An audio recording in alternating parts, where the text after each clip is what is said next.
How to fix Redmi Note 13 text reaction not working. So let's start the video. First of all, check your internet connection will be worked properly or not. After checking your internet connection, then open settings and scroll down and click on apps. And then click on manage apps and search here messages. And then click on storage. Now here you can clear your messages storage. After clear your messages storage, then go back to your main page of your settings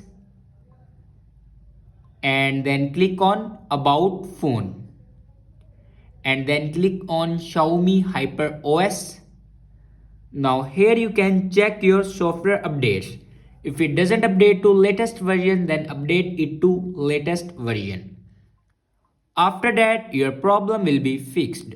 I hope this video is helpful for you. Thanks for watching.